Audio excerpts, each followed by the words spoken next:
Implant treatment, like any other treatment, there are several factors that could lead, unfortunately, to implant problem or failure. One of the factors is patient medical condition. Sometimes medication they take affect on the healing process and they compromise the long-term success of the implant. Patient habit like smoking, sometimes they have habit like grinding their teeth together, and that cause a lot of load on the implant that is not normal. So eventually in the future it could be a potential cause for failure of implant.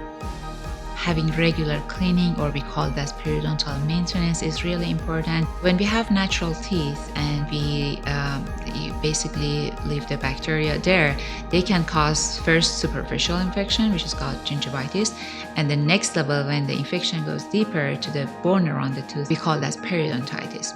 So the same thing could happen for implant as well. If that infection goes deeper and start destroying the bone around the implant, that causes Peri Implantitis, which eventually causes thread exposure of the implants, and eventually patients lose their implants.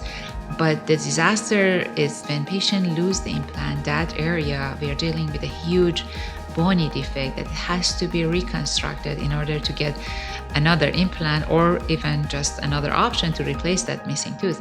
So it's really important to have a very sufficient oral hygiene, have a regular checkup to make sure the implant is stable.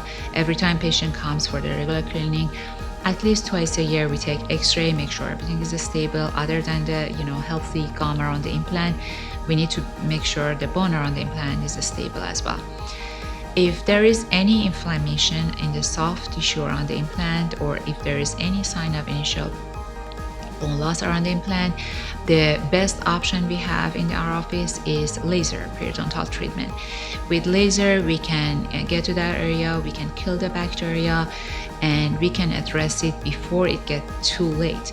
So if you have one implant or several implants in your mouth and you feel like the gum or soft tissue around the implant, it doesn't look like normal, it's like a red, puffy, it easily bleed, or you feel like bad smell coming out from your mouth, please give us a call at Soltani Periodontics and Implant Dentistry. We can address it quickly. You invest a lot of time, money, and of course your health and your life on these implants. So we don't want you to lose your implants and then we are dealing with a disaster. So you can come to our office, we do the complete exam, and we provide the treatment as you need.